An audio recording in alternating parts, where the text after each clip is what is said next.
Welcome to the Beyond Sugar Freedom podcast. I'm your host, Danielle Hamilton, holistic nutrition coach and speaker. Let's dive in. All right, ladies, grab your favorite non-sweet treat and settle in for another epic roundtable talk. Today, I have two of my all-time favorite women joining me, Danielle Hamilton. Do I say that right? Yeah, that's good enough. I meant to ask you that prior. Okay, Dame, is it? Yeah, you got it. Like a gorgeous dame that you are. Okay, Danielle Hamilton and Danielle Hamilton. We're diving into the wild world of sugar addiction and all its complexities. Millions of us women, specifically women, struggle with the non-so-sweet cycle of sugar cravings. But have you ever stopped to think about why we crave the sweet stuff? It's all about hormones, glucose regulation, insulin resistance, and let's not forget about the impact that past trauma and sneaky health foods can have on our sugar addiction. But don't worry, we've got you covered. Join us today as we explore the science behind sugar addiction and a segment at the end where we answer our members' burning questions on sugar addiction. We'll be breaking down the hormonal influences, dishing out some practical strategies, and taking you on a journey to a healthier, sugar-free life. All right, are you ready to kick the sweet tooth to the curb? I hope so, ladies. So let's jump in. First off, I want to introduce you to my two favorite Danis of all times. Danielle Hamilton is a sugar freedom expert and somatic embodiment coach who is passionate about helping women heal their relationship with sugar and themselves so they can reclaim control over their health and energy once and for all. Using her extensive knowledge in nutrition, somatic healing, trauma, personal, and coaching, Dani helps her clients discover a new way of living in which sugar cravings and guilt no longer controls their health and life. Her root cause approach to addiction understands that our relationship with food ultimately stems from our relationship with ourselves. Danielle is the creator of the Break Free from Sugar program and the host of the top-rated Beyond Sugar Freedom podcast, where she dives deep into conversations about the root causes of sugar dependency and total body health and wellness. Danielle Hamilton, which you guys, this will be Dani D and Dani H as we move forward from here. Dani H is a functional nutritional therapy practitioner and restorative wellness practitioner who specializes in blood sugar regulation and digestion. She became interested in blood sugar issues when she learned that insulin resistance was at the root of her PCOS. She was able to reverse her PCOS, cystic acne, PMS, and weight loss resistance by reversing insulin resistance. Her mission is to help others learn to heal themselves by uncovering and addressing their blood sugar and insulin issues, as most people don't know the early signs, as well as help them to optimize with a Z, by the way, digestion for low-carb diets. That's a little inside joke. Dani promotes a holistic approach to reversing insulin resistance, which goes beyond just changing macros. She is the host of the Unlock the Sugar Shackles podcast and the creator of the Blood Sugar Mastery program. And you guys know me, so I'm not going to go into who I am, but I am. But if you're on my podcast, I would love for people to know you, Karen. Well, why don't you do an intro on your podcast for me? Yeah. Okay, perfect. We'll do that. We'll do that. We'll make something fun up. You wait. You be careful that you requested that now. Yeah. So welcome, my friends. Yay. Hey, we're here. So excited. I'm super excited to do this because I have to say that every time I have done a podcast on my show about sugar in any form, like whether it's emotional addiction to sugar or blood sugar stuff, insulin resistance, it is always some of the most downloaded and listened to podcasts. So you guys have some of the most downloads on my podcast. And so I really wanted us to come together and bring the three sides, I think the most important sides to blood sugar issues, sugar addiction, and hormonal impact on blood sugar and sugar addiction as well. And just bring it all together because I feel like each of these pieces are so important And we really need all of them. I think we need that like holistic approach if we're struggling with stuff like this. Absolutely. Couldn't agree more. Yeah, I'm super excited to have this conversation. We've got some amazing things planned to talk about today. And I'm excited to learn from both of you as well as we have this more specific conversation. Yeah, I feel like I'm constantly referring people to both of you and just seeing that you can't talk about, I talk about blood sugar a lot, and that you can't talk about it without, talking about hormones, without talking about the emotional piece. So I love this little triad that we have because it's really comprehensive. And I think that as you're listening today, really listen for what is really resonating with you, and maybe one of those first steps, because you might need help from all three of us, right? Or maybe you're like, wow, the emotional piece is just really popping for me. I feel like that's, this self-sabotage thing or whatever. So paying attention to really just where your mind is drawn towards and how it feels in your body to hear this information, perhaps some new things, and seeing where you might want to take your next step. And we all work with people individually. We have coaching programs, we have podcasts. And so it's really exciting that we want to spread this knowledge to all of our audiences, because in the end, I know I'm speaking for myself, but I could probably put these words in your mouth with no problem, knowing you as friends, that we really want to help people. And this is why we're doing this, because we just get so much joy out of connecting people with the person to help them and help their journey. So I personally always tell people, I'm like, if you don't have any need for my program anymore, I'm like, go see Karen, like go help your hormones, or go see Dani and do the inner work, because it's not an ego thing. Like, we're here to help connect people because we've been through issues ourselves and we know how deep and dark it can get. And so I just feel so excited to, share you all and be here today, Karen, on your podcast and everyone's podcast, because we're going to put these on all our channels, but excited to reach new people and just see what connects. Yeah, couldn't agree more. That's amazing. So well said. Can we also share how we actually know each other? I think that could be really great for everybody to kind of get behind the scenes, because you're all going to see, right? We have a lot of jokes or a lot of really awesome conversations because, well, I've known Dani, I think I've known you a little bit longer than Karen, but for it's been over a year. At least, right? Year or two, it's all a blur. We've been masterminding together. So we have a group of 5 and co-working human beings and co-working. So we hang out almost every week and support each other in the work that we're doing and in our personal lives. And so we know a lot about each other. We're going to have to hold back some of it, I'm sure, on this podcast, but it's been really, really beautiful to tag on to what you said, Dani. Like, that's something that I'm so grateful for both of you and obviously the other members of our mastermind, that like we have this real deep drive to like really change the world and have a huge impact.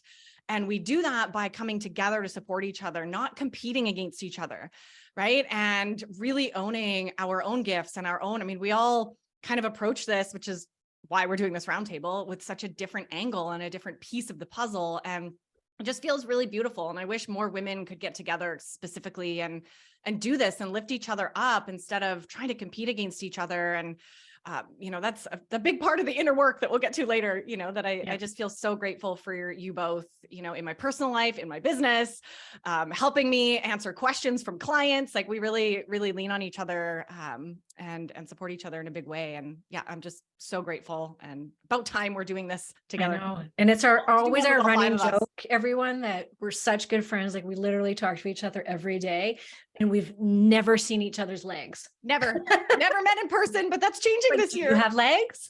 You've got nice legs. I know. Yes. Zoom friends. I think we can all relate over the last 2 years, right? Just having Zoom friends. Yes. Yeah, it's great.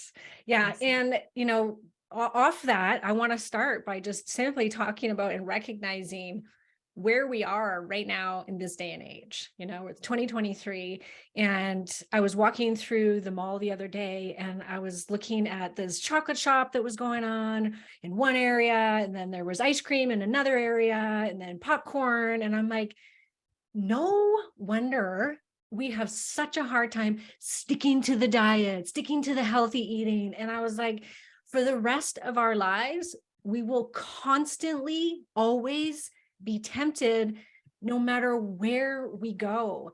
And I think about it as, you know, we know that sugar is as addictive as cocaine is, if not more. It lights up the same amount of the pleasure centers in your brain. And so it's like the cocaine addict. Imagine if wherever he went, if he opened up his fridge, he went to a restaurant, he's walking through a mall, he's walking through downtown, the people were just like shoving cocaine in that person's face, like, and them having to be like, nope, I'm just going to say no today. Like that's how challenging it is when you're addicted to sugar. That is such a powerful analogy, because it almost feels like, no, it can't be, but it is so true. And someone who is trying to get off of alcohol, we don't say, well, just come meet me at the bar and we'll be there instead. But you can't, I mean, TV commercials, containers, family members, foods, when you go to a party, holidays, I mean, food and especially sugar and treats are just have infiltrated our culture, our traditions. And so at least for my people in my program, we work on how to have a really balanced approach with that, because we want to be really healthy, but we also want to enjoy life and, you know, take part in some of these traditions. So it's about finding, I think, what boundary really works for you. For some people, it needs to be a really, you know, solid boundary if they sort of identify with that sugar addiction piece, and they can't have one little drop of something or else it'll lead to a cascade.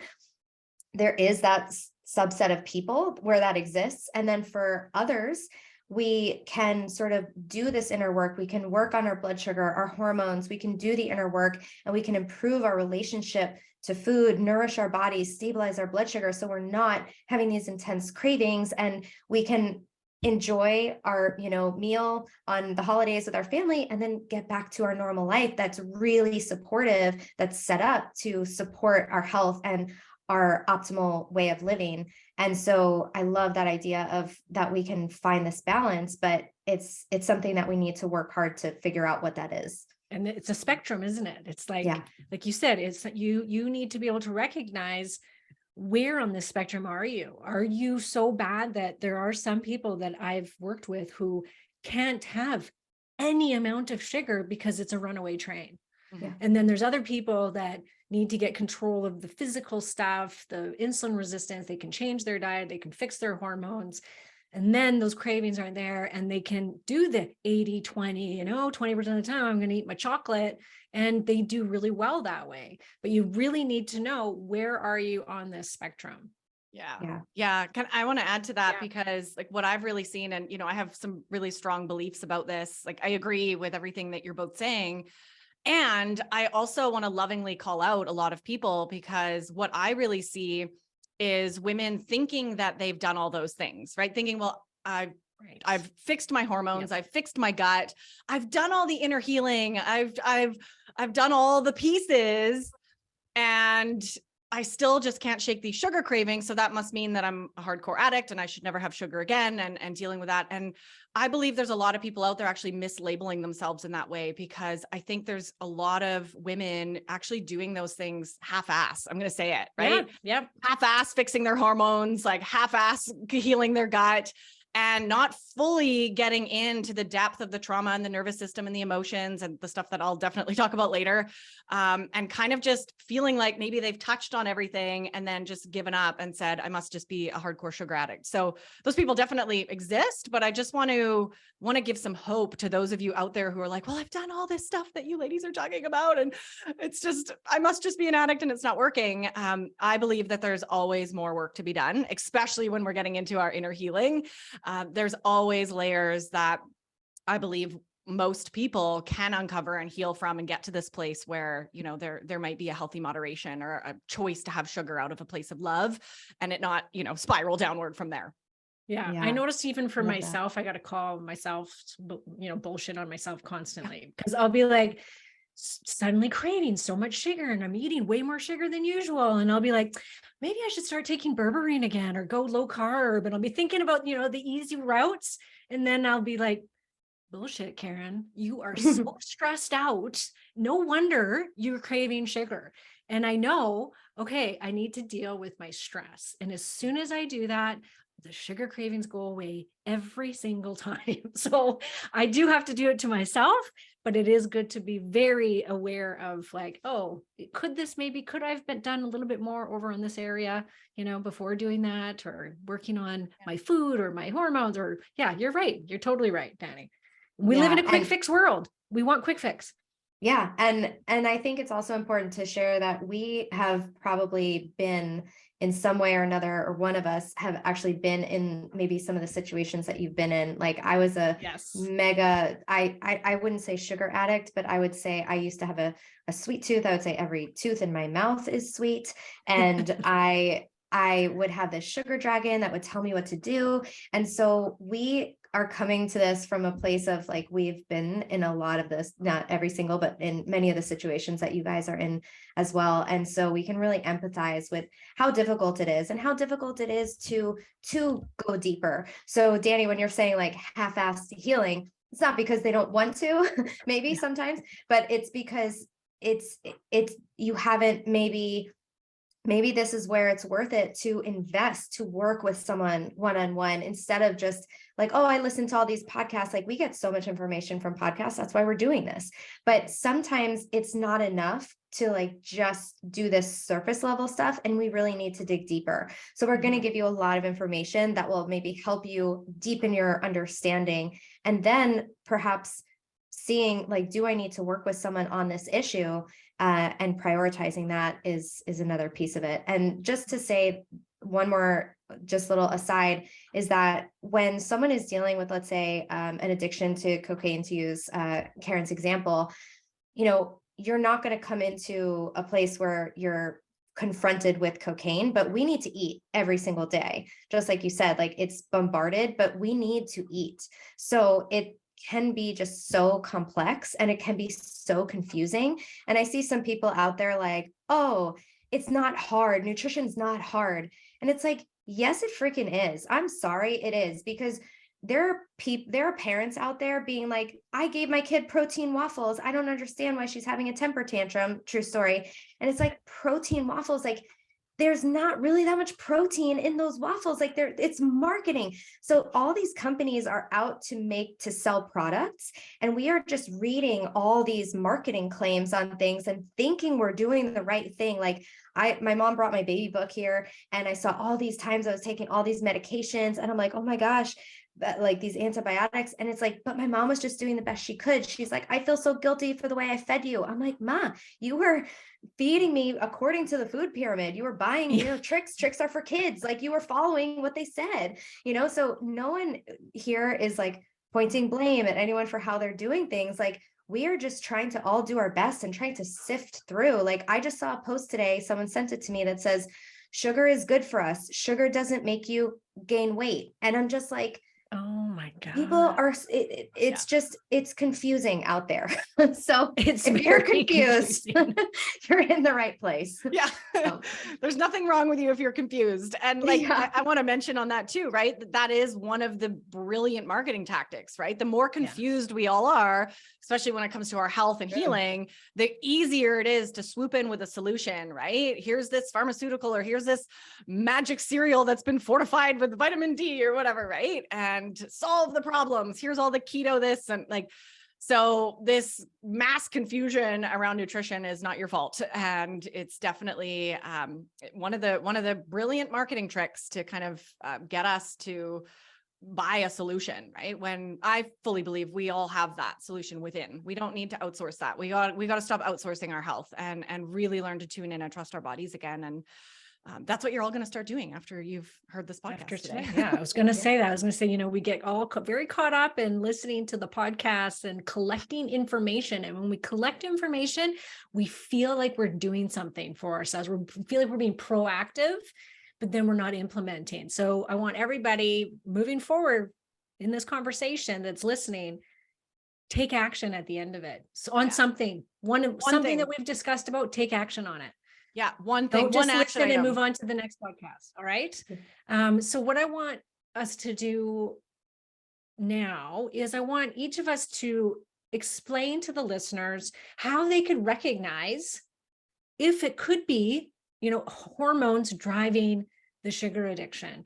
How could we recognize if it's maybe uncomfortable feelings, trauma, past emotional stuff, or just current emotional stuff? And then for you, Dani H, tell us about the spectrum of, insulin resist, like when we're looking at numbers, our blood sugar numbers, how can we recognize that there's a problem in that?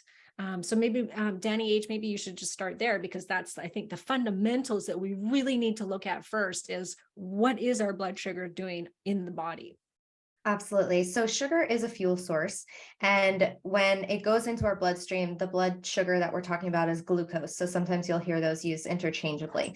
So when we eat, especially carbohydrates and sometimes protein, the food digests and our liver pumps out some sugar into our bloodstream. So then the amount of sugar in our blood goes up.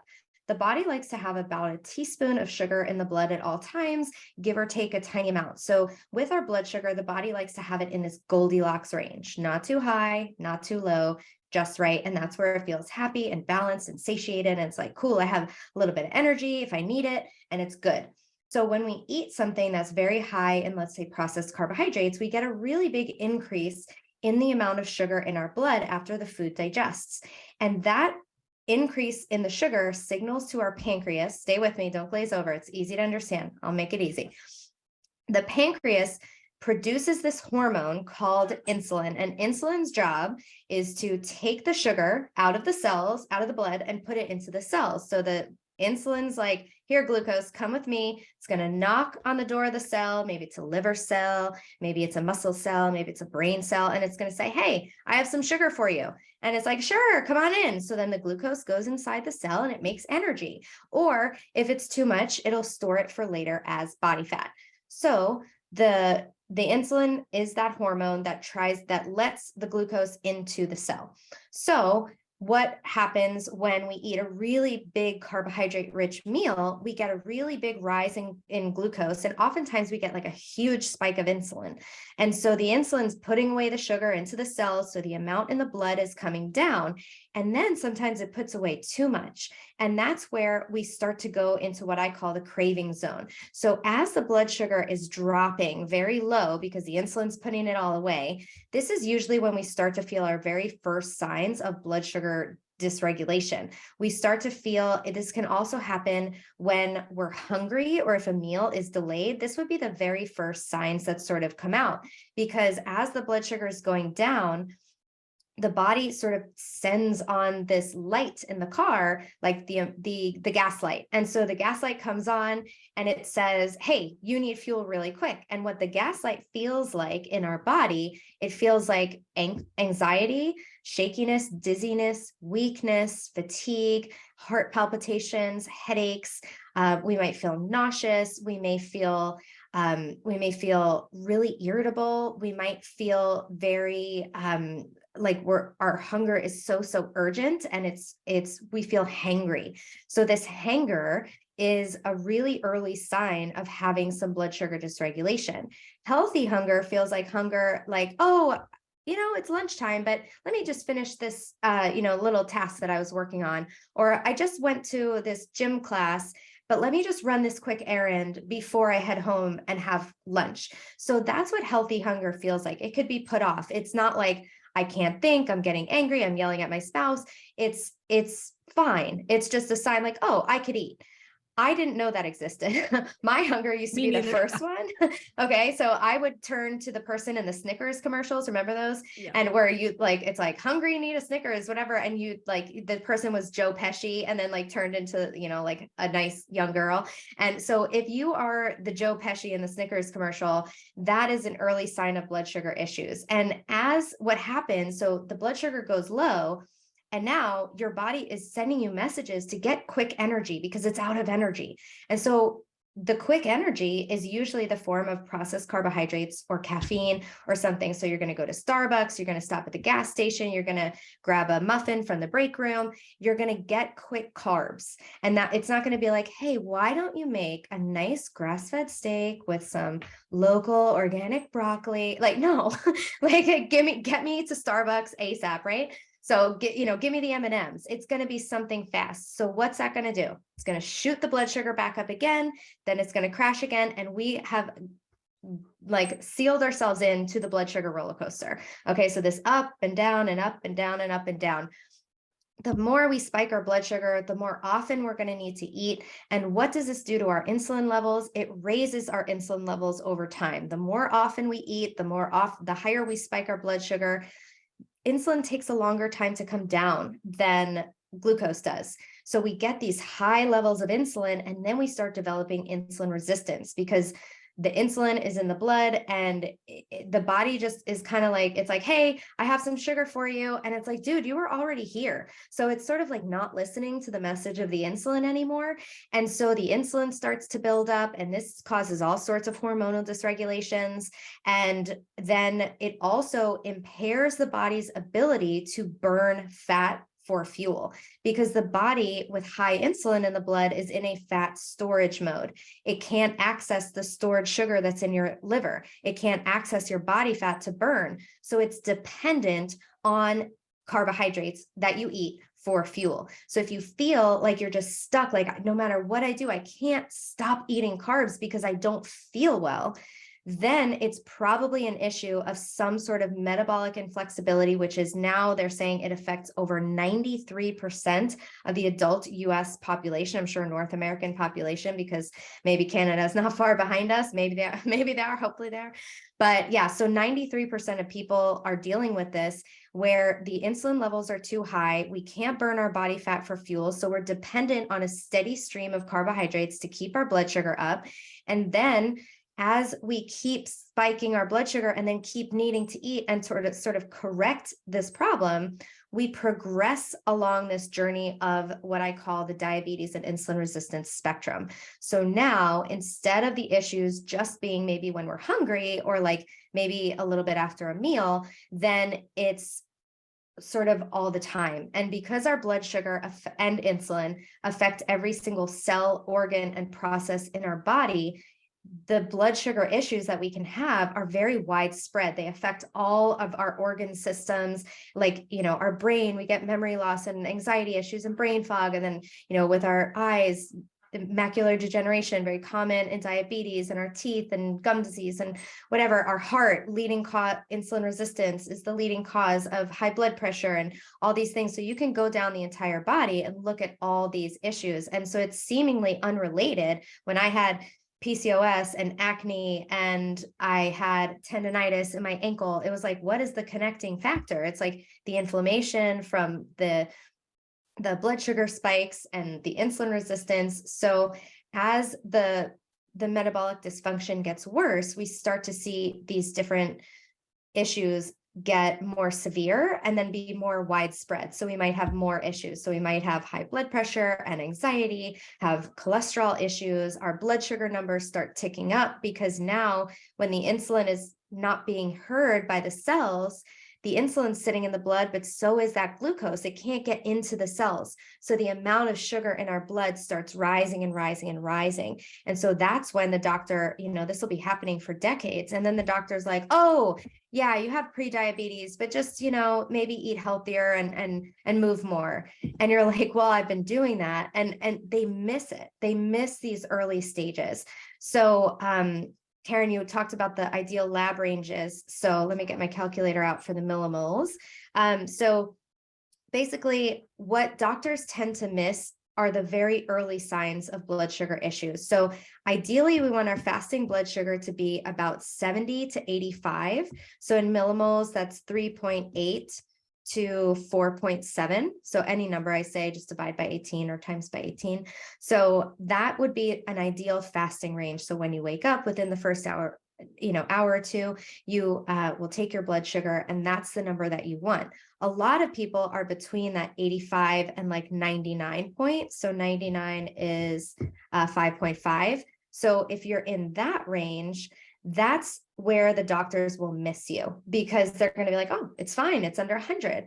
So, but this is already, we start to see that research has shown that you are much more at a higher tendency to develop type 2 diabetes but what I see in my practice is that these people with their blood sugar slightly elevated like this fasting, they're already having issues. They're already showing signs of all those things that I said earlier. They're having this dysregulated hunger and things like that. Another area where doctors miss is anyone who comes in who's hypoglycemic. My blood sugar was 60 when I went into the doctor. That's 3.3. I felt like I was going to pass out. I did almost like black out. I was super shaky. I was like, I hate blood work because I'm a breakfast person. That was what I thought was going on, so I was a breakfast person, but my blood sugar was crashing and no doctor said anything to me. And meanwhile, I felt horrible. I didn't tell him. I just thought, well, it's because I didn't eat breakfast. But that's not normal. If we don't eat breakfast, our body should tap into those other fuel sources, right? Like it should use the stored sugar in the liver. It should use our body fat to power us through. I'm not saying we need to be able to fast for 24 hours and feel excellent, but we should be able to skip breakfast for, push it back 2 hours, right? Mm-hmm. We should have that little bit of flexibility. And if we don't, there's some dysfunction there. And then I default to the doctor's ranges for prediabetes and diabetes, which is 100 and then 126. So like that 5.5 range. And then 126 is 7 millimoles. So if your fasting glucose is above there, then there might be some issues. But some people might have perfect fasting numbers, or they might check their blood sugar. They're in a normal range and they're feeling horrendous. They feel anxious. They feel panicky. They wake up in the middle of the night, their heart's pounding. They check their blood sugar, normal range. What's going on? Is it the blood sugar? Is it not? It is. It is metabolic dysfunction. And this is where there's so much gaslighting from doctors. So we see a lot of people come in, they eat a meal, several hours later, or even just a little while later, the blood sugar is kind of plummeting and they're starting to feel really panicky and shaky. And this is because the body's used to these blood sugar numbers being at a higher set point. And so they just start to feel really, really terrible at these ranges. And they go to their doctor and they say, well, your blood sugar is fine. So you probably just need an anxiety medication. So I see a ton of people like that experiencing this gaslighting from doctors who are saying, well, it can't be hypoglycemia. It's not below 50 or 60. And it is. It is postprandial syndrome. It is metabolic dysfunction. And there's a lot of other things that we need to work on if that's you. But I just want you to know that all of those things are blood sugar issues, and all of those things on that entire spectrum can be reversed. And we can go towards that optimal, healthy hunger. We can get rid of these symptoms. I did it and I was pretty, far advanced, and I help people do it all the time. Type 1 diabetes, there's still no cure for yet. I just want to call that out. So anytime I say diabetes, I'm talking about type 2.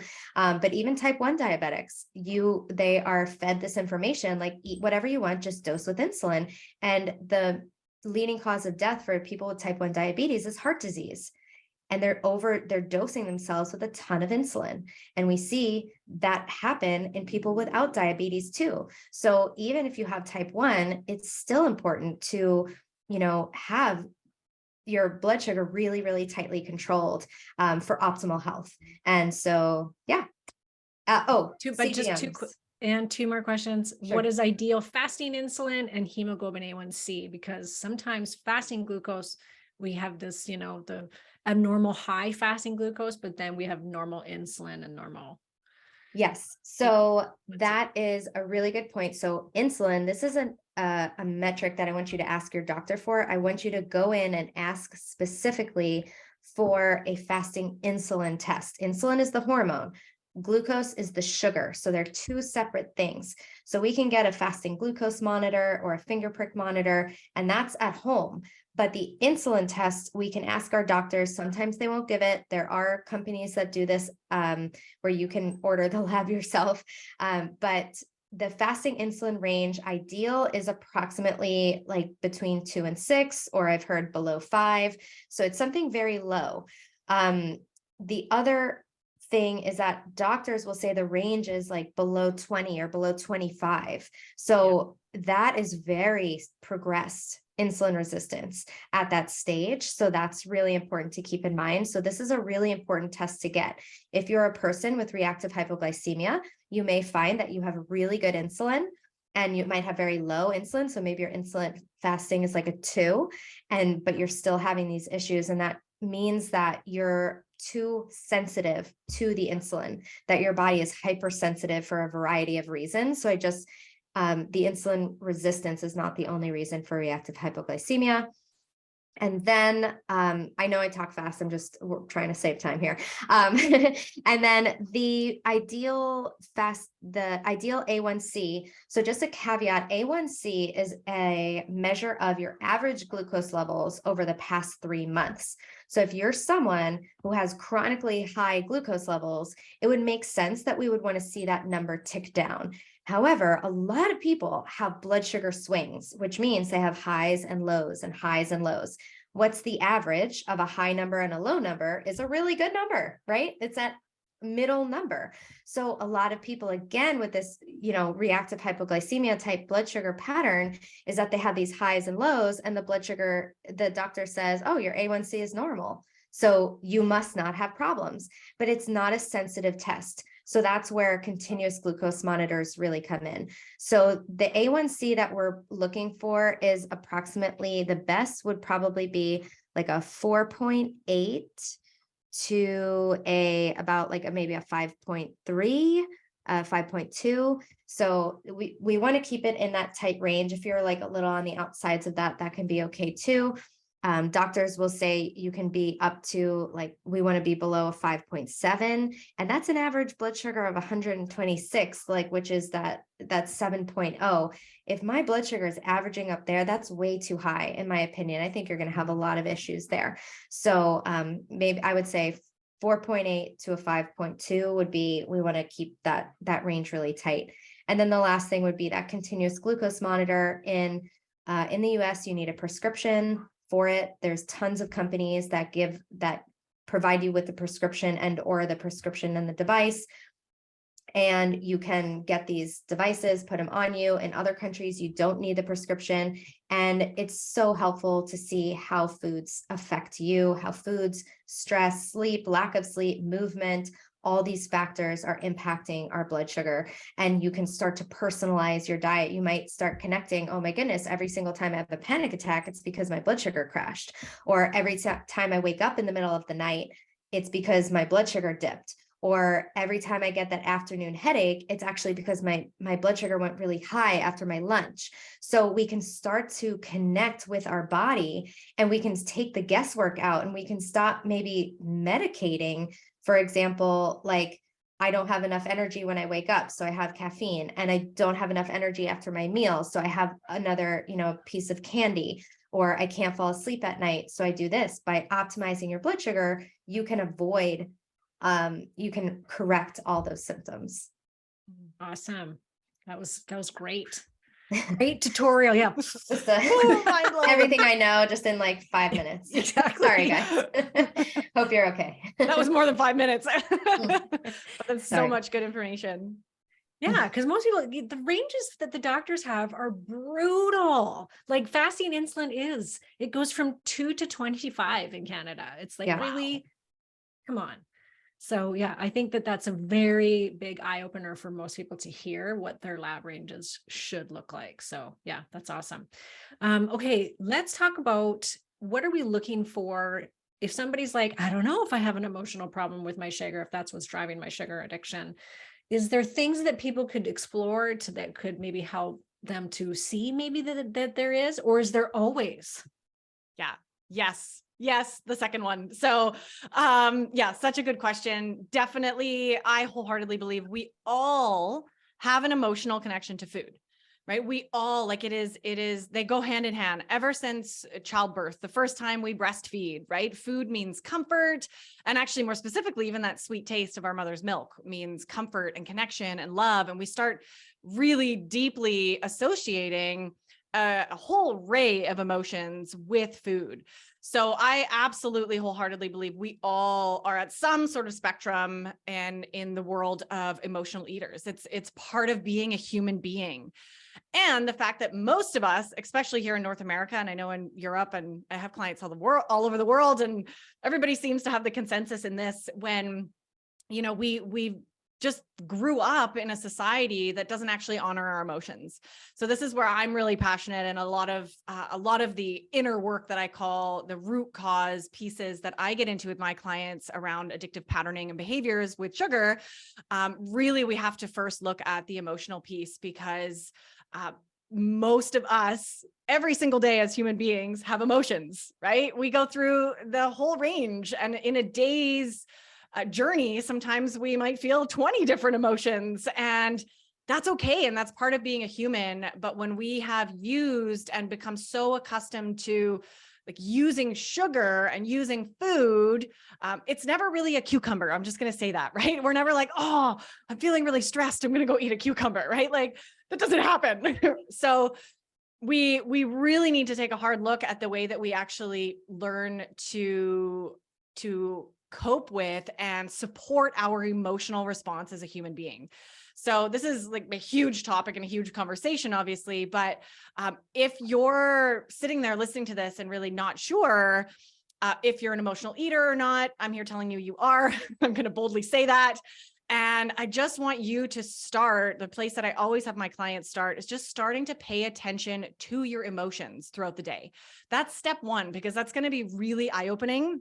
It's about 50-50 in my program and the clients that I work with, in terms of actually women not even being able to feel emotions. And this is a huge problem societally, not you specifically, or there's nothing wrong with you. This is just a systemic issue with the society that we were raised in, is we're taught to really push those emotions down. And for some reason in our childhood, it wasn't safe to express emotions, or we weren't accepted, or we didn't fit in, or just all of these pieces that are stored in us.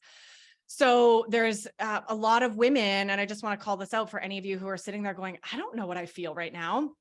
That's okay. There's a lot of walls that we've built up, a lot of layers of an onion that we have put on to protect ourselves from being hurt, from being emotionally vulnerable and then hurt. So this is a very normal disconnection. A lot of women that I work with are disconnected from their bodies, are disconnected from what their bodies are telling them, what they're feeling. So that's absolutely okay. And there's a way to, really reconnect, right? That takes a lot of work and a lot of practice. And that's what I help my clients with. But ultimately, we want to get to a place where we can recognize our emotional reactions on a day-to-day basis. Like, oh, I'm stressed. Or like Karen, you were sharing earlier, right? Oh, I'm stressed and I want this quick fix, or I want this, or I'm feeling really sad, or I'm feeling lonely, or I'm feeling really happy. It's Friday and I'm excited and I want to go out for drinks and cake with my friends, right? So just really starting to square one is to starting to pay attention to your emotions throughout the day, and maybe even keeping a journal, especially around when you're about to put something in your mouth, whether it's a drink or food. What emotional state are you actually in? And that exercise, if you actually track that for a week, even a couple days, you're going to get some really great feedback about your specific emotional triggers around food. You'll start noticing a pattern like, oh my goodness, every time I'm bored, I'm eating. And then you can start to really decipher between this emotional hunger versus physical hunger, right? Because most of the time, ladies, we're not actually eating because we need nutrients. We're eating because it's late at night and we've got Netflix on, or we're socializing with friends, or we're bored at work. That was a big one for me. I was like, oh, and my blood sugar crashed at 2:00 every day at work. I was like, I need something to eat. So there was just obviously a huge combination with what Dani H was just sharing, but also this emotional component is absolutely massive. And I'll share this off the bat. Most people, most women ignore this because it's extremely difficult. I'm not going to sugarcoat it. This is hard work. Like relearning how to honor your emotions and repattern the beliefs that we have about what it means to have emotions as a human being, and understanding the importance of the energetics of releasing those emotions on our long-term health. This is a huge piece of the health puzzle that I think most people forget. We talk about exercise, we talk about sleep, we talk about hydration and nutrition. The emotional component is massive. And you can do your own research, but they're now proving that those who really suppress themselves and their emotions their whole life are actually developing diseases like MS, even cancer. I know Gabor Mate's done a lot of work in this as well, like really seeing this, the sacrificing of our full expression as human beings throughout our whole lives actually changes our cells. It actually is like a toxin in our body, right? If you're drinking alcohol every day since you were born, right? You're going to have a toxic overload in your body, and it's going to start speaking up about that. So it's the same with the actual energy of emotions, that we need to start unpacking our baggage there, ladies, and learning how to do that in a really loving and safe way. If we ever really want to get back in the driver's seat, especially around those impulses and those cravings towards food. Yeah. And I'll chime in here with my own experience with that, like listening to you even just talk about it. I'm like, I really don't do well with a lot, like strong emotions. I'm not somebody that expresses strong emotions. I'm pretty like even keel. And I'm like, well, I wonder why. Is that a problem? And I'm thinking this in my head as you're talking. And then I'm like, growing up, my parents rarely showed strong emotion. Like I wasn't taught to express that as a child. I wasn't given a safe space to express a lot of emotion. Yeah. So I think that a lot of that got stuffed down. And and then being a body worker, I did body work for 17 years, and I was taught in school, but also in my practice, I saw this every single day, which was people store their emotions, like you said, in their body. If you are not expressing those emotions, what happens in the inside, like chemically, there is a chemical release, dopamine, norepinephrine, epinephrine. And so if you're not expressing outward, whatever that emotion is, that has to go somewhere. And it will get trapped in your body, and it's not woo-woo. This is scientific. Will tend to store things in our chakras, like so different chakra areas, like voice chakra is right here. Karen's had a thyroid problem her whole life. I wonder why, because I wasn't given the opportunity to express feelings. So there is, there's so much science behind this now that it's not woo-woo, and you can absolutely, it causes disease, it causes pain. There's been books written about this, about back pain being associated with emotions. And so, 100%. And it spikes our cortisol, which spikes our blood sugar, it reduces our ability to digest our food. So we're more nutrient depleted. Like it has that spiral, it has that potential to spiral into this, these physical manifestations of things. I mean, I can't tell you how many people I see who have that low blood sugar problem, where stress is like the biggest piece of it. And this emotional stress, even I'm learning, I have this device on me, and I'm learning that I breathe incorrectly. And the way I breathe is like really shallow clavicular breathing, and it stresses my nervous system out. So I'm stressed out all the time for no reason. I mean, it's just wild. And then, like you said, where we're not, especially as women, I feel like we're told to, don't be a bitch, or don't be bossy, or don't be angry, a people pleaser, don't be angry. And so I'm never angry. I'm just frustrated. And, my mom, like crying was okay in my family. So I can go sadness. Like I feel super comfortable with that. But other than that, I'm sort of out. And I am currently working with a somatic therapist, because it's like talk therapy doesn't get at it. You really need to go into the body and know what a feeling feels like. For me, it's just like, it feels like a gut punch. And I'm like, something's wrong, but let me think about it. Should I do it or not? So I just actively suppress all my feelings. Like I have a feeling, and I don't know how to listen to my body in that way. So I love that that's sort of what you're teaching people to do. And I'm teaching people to listen to their body in another way, like listen to your symptoms and things like that. So it's this tuning in to what we need, because we're all so bio-individual. And I think it's such a great place to start, that journaling exercise. I love it. Yeah, it's really simple, easy place to get started with this. And it really, I want to just mention how I sort of came about this and why I do what I do is like, I would be curious to see what you ladies see, but I think we've all noticed this, right? That there's this this tendency, especially when it comes to getting off of sugar and obviously regulating our blood sugar, to just go off carbs, right? Go off sugar, get that junk out of our body, which is really good, really important. Don't get me wrong. I'm totally on board with that. But kind of this belief that that's going to solve all the problems. And what I know, all my clients come to me after even being off sugar for 3 months, 6 months, a year, and noticing that then something happens in their life and they're right back into the binging cycle again, right? Some huge event happens, or a vacation, or a death, or a pandemic, right? And it just totally spirals downwards. So that made me really curious about, okay, so what's going on beyond the physical, right? Like once our blood sugar is regulated and our hormones are bang on, like, why are women still in this addictive pattern, in this binging addictive cycle? And that's where I became really fascinated with uncovering more of the energetic, emotional, nervous system root causes, and what I call like doing the inner work, where we need to fill these foundations in our cracks in our foundation, should I say, so that we can build a strong house, right? This strong relationship with food, with ourselves, and really, really do that healing from the inside out. So you can all see that this all ties together, right? We need all of what Karen, Dani H, and I are talking about, but this is a really important area that I think a lot of women ignore.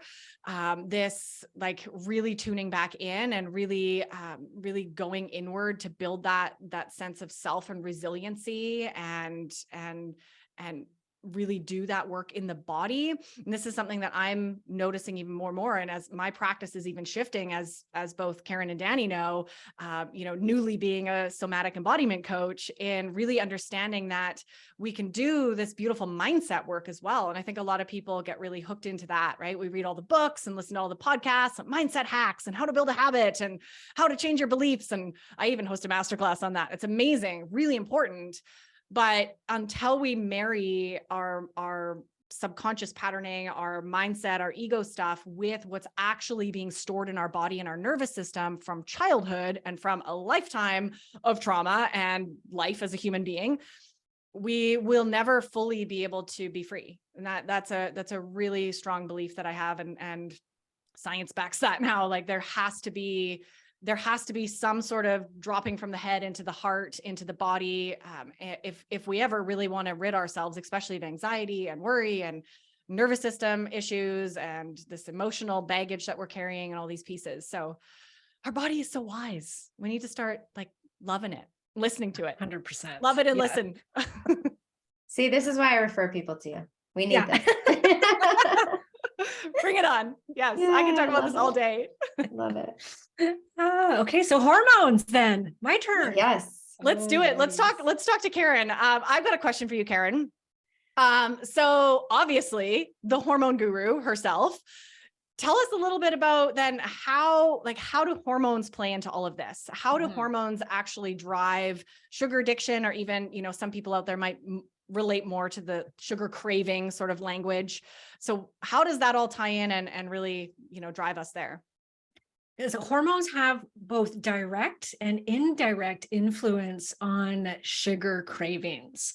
So first, directly, when we're fertile women, so you're, between the ages of, let's say 20 and we'll do 35, typically is the cutoff, is what I say. Before shit hits the fan. No, just kidding. But yes, so that in between those years, when you're in your right fertile years, the most common source of that sugar craving that was driving the sugar cravings is typically cortisol, thyroid, and of course insulin as well, which these are play in with insulin. So insulin's always tied in with this, but we'll say thyroid, cortisol, insulin, and testosterone, oddly enough, which is really directly, that's kind of probably an indirect, but that's through insulin. So these are the most common causes in our fertile years. Cortisol, obviously, stress. Cortisol, we all know this is our fight or flight hormone.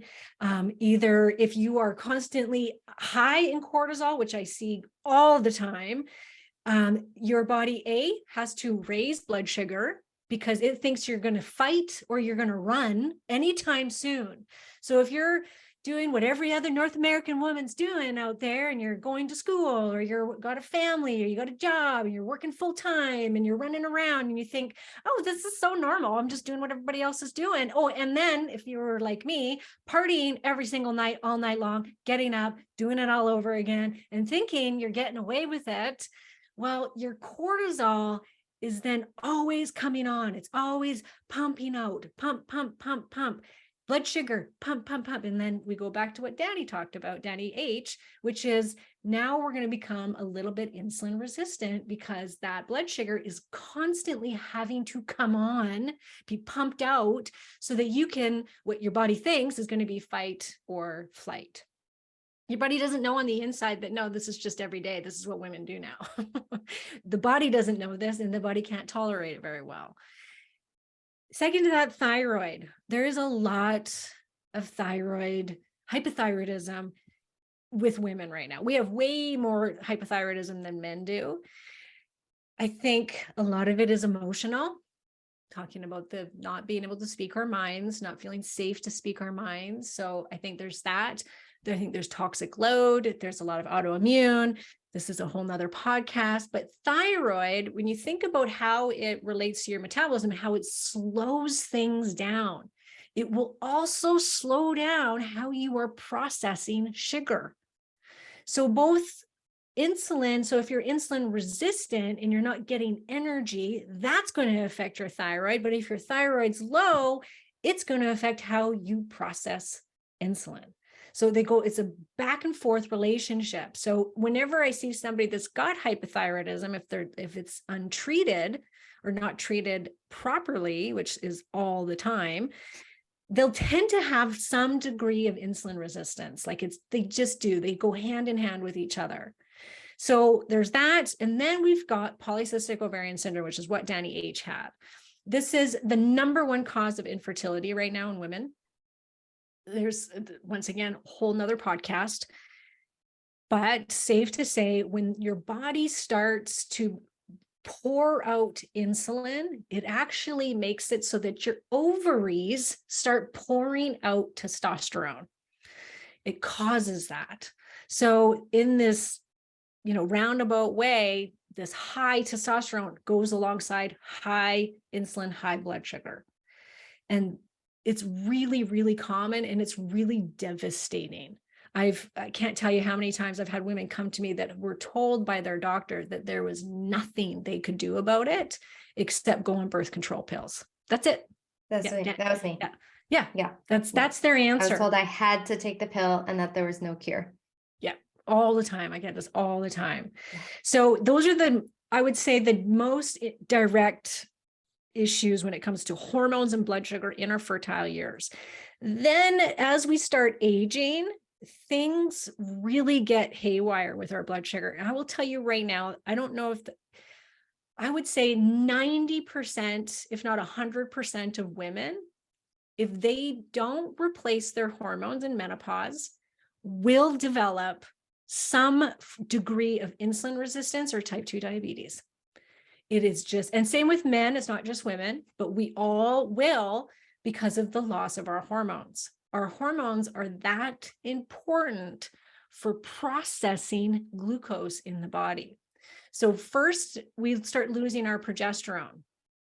Progesterone has an effect on insulin regulation. Next goes estrogen. Estrogen is extremely important to help us be insulin sensitive and helps us to process glucose. So by the time we get to our 50s, we've lost both progesterone and estrogen, which is why we start to develop some degree of insulin resistance. So women will come to me and say, I haven't changed anything. I haven't changed my diet. I work out. I eat super healthy. I eat paleo. I eat keto. I intermittent fast. Why do I have insulin resistance? Why did I suddenly put on 10 pounds in my belly? It's because these hormones are so important to process blood sugar. Then there's this indirect relationship, which is probably even more influential on our blood sugar, which is estrogen is needed to make serotonin. It's involved in the process of making it. Serotonin, many of you know this already, which is it's seen as this antidepressant neurotransmitter hormone. You know, you hear that's what an antidepressant is. It's a serotonin reuptake hormone. So without the estrogen, women will find that they get depressed, that they get emotional. What do we do when we're depressed and we're emotional? What do we want to eat? The grass-fed steak and the broccoli? No, we don't. We want sugar. We want to soothe these high emotions that we're feeling. Progesterone tank, which is, like I said, much earlier on. So this is from 35 on, we start to lose our progesterone. Progesterone is really important to calm our brain down. It reacts on what's called your GABA receptors in your brain, which is very anti-anxiety. So women will suddenly go, why am I getting so much anxiety, especially in the second half of my cycle? And they're like, my PMS is so bad. I'm just riddled with anxiety. I can't sleep, which we all know when we can't sleep, we become insulin resistant the next day. So with that anxiety, once again, how are we soothing ourselves? We don't, in that second half of our cycle, when you've got raging PMS, are you saying no to the chocolate? Are you saying no? Not me. Like, not if I don't have it under control.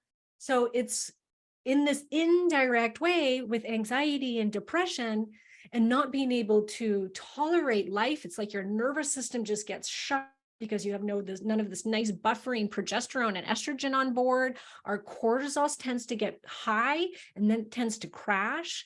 So when it crashes, it's just as bad as when it's high. Now we're tired and we can't get off the floor. What do we want? We want quick energy. We don't want to go and eat healthy in a low carb diet when we're exhausted all the time and feeling burned out and fragile and our nervous system can't handle anything.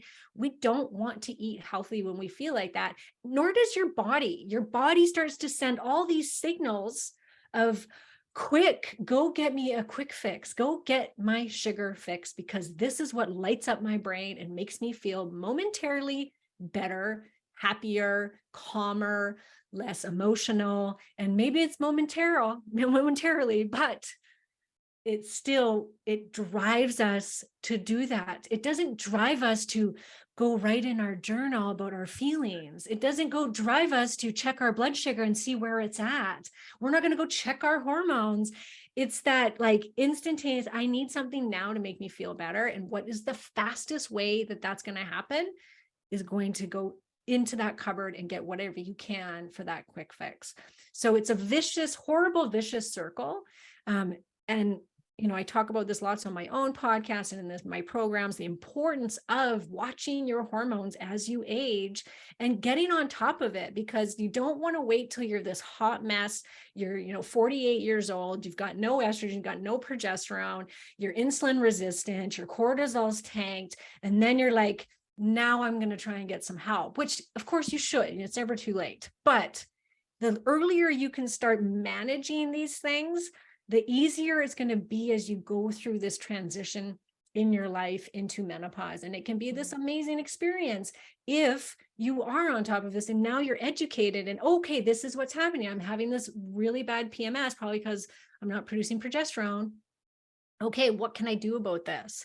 And you can get on top of it before it gets out of control. So those are the indirect, direct ways that, we can be craving sugar and addicted to sugar because of the hormones. Yeah. Wow. I just have So to say, I'm informative. so grateful to have you as my friend. Like, I'm so grateful to carry in my pocket. I'm turning 35 in a few weeks. So shit's It's about gonna to hit hit the fan. for me. And Watch I'm out. going to be coming to you. Oh my gosh. I remember when I was 35, I'm going to be 37 in a few weeks, and I was 35 and she was telling me, she's like, yeah, perimenopause starts at 35. I'm like, I'm 35. Yep. I was like, that's the first time I'm hearing this. Like we don't know this stuff about our hormones. And as, cisgender women, we have this extra complication when we start to go into perimenopause. It's like, we think we have everything all figured out. Like, I'm all good and fine now, but things are going to start changing. And I like that you say, if you don't replace your hormones, then you're very likely to have these issues. And I know we can I don't want to go down too much of a rabbit hole, but I think some people might be surprised to hear that saying when maybe they've heard mixed things about hormones. I have you on my podcast talking about that, but Yeah. I think that's interesting and exciting that perhaps with the right support that we can mitigate a lot of these symptoms and do well. Yeah. And I think too, like a lot of women, they blame themselves. Like, I can't tell you how many times women come to me and they're beating themselves up because they can't control the sugar addiction that suddenly has popped up on them. You know, that they were fine their whole life, never had these kind of problems. Suddenly they're gaining weight and they're finding they're eating so much more and they're craving so much more sugar. And they're like, oh, this is all my fault. And I shouldn't, I just need to resist. I need to work out harder and diet harder. And it's like, but what if you just fixed your hormone? What if you just gave back what your body needs and said, okay, how about we just give you a little bit of bioidentical progesterone cream in the second half of that cycle? And now suddenly it's like the cloud lifts and they're going, oh my gosh, I feel so much calmer. I'm sleeping so much better, which helps me with my sugar cravings. I feel good. I don't have anxiety anymore. And then so you're going, instead of like battling it out, sometimes it can honestly be that quick of a fix is just simply giving back the body the hormones that it's missing to help with your body's processing of the sugar. That's so powerful. And that reminds me so much of how so many people try to get off sugar by just trying to just take sugar and carbs out of their life, but they're not setting up, let's say, their plate. They're not balancing out their macronutrients.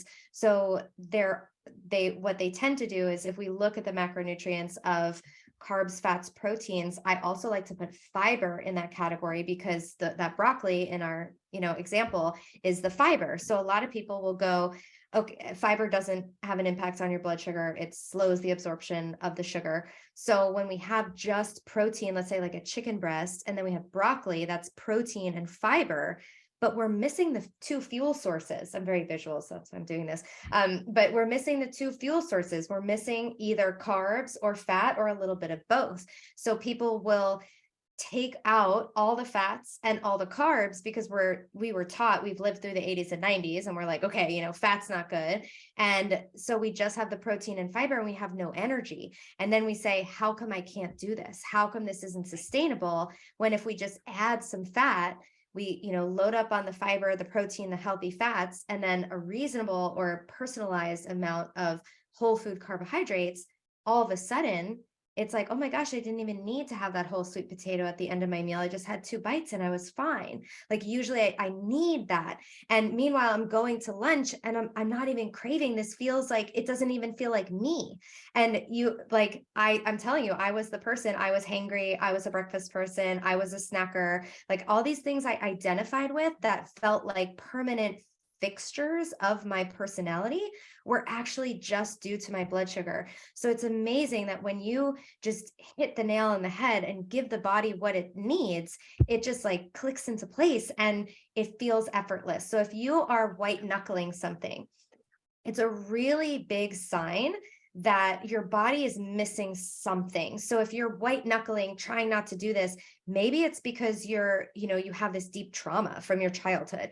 Maybe it's because your plate isn't balanced and your body is screaming out for healthy fats, or maybe because your progesterone's dropping because you're going through menopause or perimenopause and you don't know it. So either way, once you really get the body fueled the way it needs to be, or identify these triggers, it just becomes easier. And that's what I feel like the transformation we help a lot of our clients, we see this ease, and all of a sudden there's like a flow to it. And they're like, it's never been this easy. And it's not always easy. There's challenges, but it shouldn't be this like giving it all you got, like white knuckling to the bone. Yeah. So, or just falling off the wagon over and over, and you over. keep trying the same thing, like looking to a supplement or to a diet, the next best diet. And you keep doing this over and over, but yet you keep failing over and over. Then it's like big red flashing sign going, this isn't working. What you're doing is not working. So do something else. Look into what else could be the root cause, because it's not that, you're not doing keto or intermittent fasting or whatever the fad diet is at the time. So I think love that definition of insanity, right? It's like doing the same thing over and over again, except expecting different results. Yes. Right. And that's totally what we're all doing, ladies, right? It's like, Yeah. oh, I'll try this supplement or this diet. Like it's the same pattern over and over again. And it's just not working because we're just skirting around like the surface level of things, right? So yeah, enough of that, right? Yeah. All right, let's get to some of these questions because I know we have a lot to say about some of these. So starting with, well, let's go with the supplements, which is, what are your fave supplements to help with insulin resistance? I would say Dani H, what's yours? Yeah. So, honestly, when it comes to insulin and blood sugar, there's nothing more powerful than diet and lifestyle changes. It's almost I give my clients, I recommend quite a few supplements for them, but usually not in the area of insulin resistance. Funny enough, oftentimes we do need to replace certain nutrients that are missing. So things like B vitamins, certain minerals like chromium, biotin is really important, which is a B vitamin, and magnesium is a really, really important mineral. Oftentimes we need electrolytes for our adrenal glands that can really give people a lot of energy. But I look to replete the body of what it's potentially missing and then try to support the body's digestive processes so we can break down our food better and absorb more food, reduce the inflammation, especially supporting our fat digestion so we can actually digest and absorb these healthy fats that help us feel full and stabilize our blood sugar. And then we're not getting these really big spikes. People find that they can go longer between meals. I do use berberine and sometimes inositol, but I have to say I haven't really seen much. I can't say whether or not I've seen a difference. I do like NAC as a liver support. I love grass-fed liver for supporting the liver. And then I love things like apple cider vinegar because that actually helps to reduce the blood sugar spikes of meals. I like walking after meals. So I like a lot of, like I said, these lifestyle things over a supplement, but there's not really a supplement that's going to, berberine, yes, has been shown to be as effective as metformin. I like the dihydroberberine, which is the active form, a little better, but I'm not super into like all the, like, I guess like ALA and, some other things. They're just, I don't really use those in my practice, and my clients get really good results from doing the diet and lifestyle stuff and then specifically focusing on those potentially missing nutrients.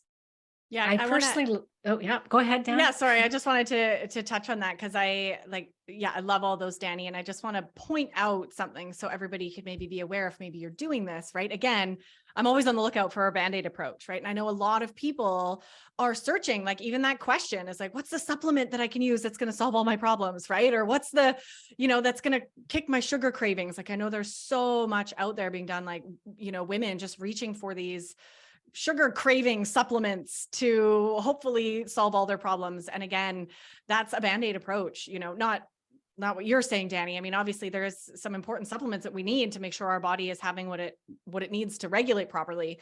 But most women, I just want to make sure for all of you to check in with yourself, are you actually doing the real work and supplementing, or are you hoping the supplements are going to solve all your problems? Yeah, I agree completely. I do find supplement this. Yeah, exactly.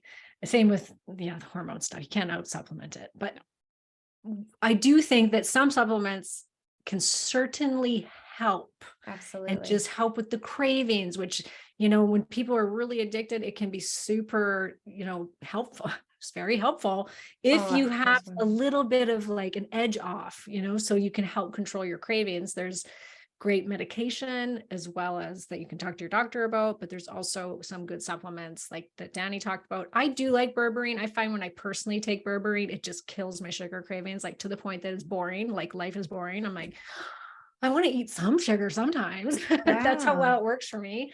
I like L-glutamine. Yeah, exactly. I like L-glutamine too. One of our guests are saying L-glutamine. Yeah, L-glutamine works great. I've heard you can put like a teaspoon in your mouth and just let it sit there and it'll get rid of your sugar cravings. I've mixed it in water and it does the same thing. Yeah, so you don't have to choke on the powder. Yeah, I know. So instead of like hold it under your tongue, I remember hearing that. I also like ashwagandha. sensorial ashwagandha, a very specific type. I find that when I take that, because my stress really drives my sugar cravings, that really can help lower my stress. And then I find I don't crave as much sugar. So those are two of my favorite, and also inositol. I really like inositol for my PCOS ladies. I think that works very, very well. So those would be my favorite. But yeah, you guys go ahead, ask the next question, somebody.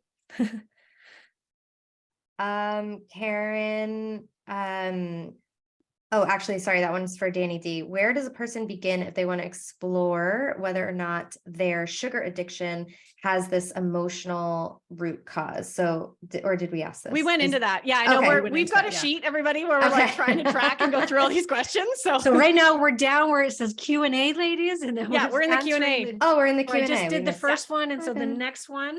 Yeah, I can ask the next one. Okay, sure. So yeah, someone's asking, I know I shouldn't be eating junk, but it keeps sneaking back into my life. So where do I even start? Yeah, I feel like I'd love to weigh in on this one first. I think go ahead. yours. Weigh in. Yeah. I'm like, oh gosh. I have tips too. So much. So yeah, this is where I really feel strongly like there's some bigger pieces under the surface going on here, non-physical, so emotional or energetic. That's really the sense that I'm getting from your question. Oftentimes, obviously, Dani and Karen will weigh in around like, blood sugar reasons that, and I think we've touched on a lot of that already. But what I really see is, again, this emotional component. So knowing that we should be doing better, right? Like knowing what's good for us, but then letting it sneak back in.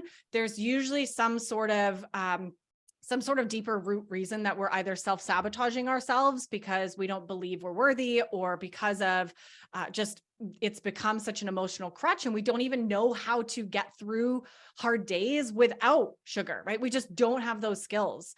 So, there's so many follow-up questions that I would ask to this person who asked this question, but I would say the first place to start is, like I said earlier, just start getting curious about every time that junk food starts sneaking back into your life.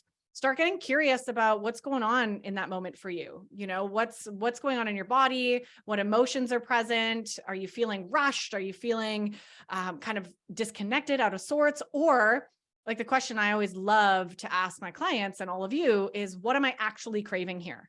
So that's a really, really simple yet profound question. If you start getting in the habit of asking, what am I really craving? You're going to start really getting some beautiful answers and very eye-opening answers as well. And that'll help you really notice, is there something, deeper emotionally, energetically going on here? Or maybe it's something like that Dani and Karen can talk to. It might be more of a physical thing as well. Yeah. So for the physiology piece, I would say to definitely try a continuous glucose monitor. That has been by far my favorite tool for helping you to get in touch with what your symptoms are and what your blood sugar is doing, and having that sort of accountability. For me, obviously, I think that the emotional and deep work needs to be hand in hand, because this is not sort of coming from like a punishing or a guilting perspective, but I like to talk to my clients and my students about coming at this with curiosity, like, oh, like I'm feeling anxious. I wonder, let me check in on my glucose. And maybe I see there was a big spike, or maybe I see it's fine. It's like, oh, maybe it's something else. So then we can get curious about what is the cause. Is it a physiological thing, or is it an emotional thing that's sort of coming up? And then we just getting more in tune with your body is just probably the most powerful. And then I really can't state enough how important it is to have community around this and accountability. We are so much more likely to stick with something when we are part of a community. And that's why we all have the programs that we do and the membership options that we do, because we see that, I have people who take my program and they don't choose to sign up for the membership. And then a couple of months later, once in a while, I get an email like, oh, I fell off and all these things, and I know this.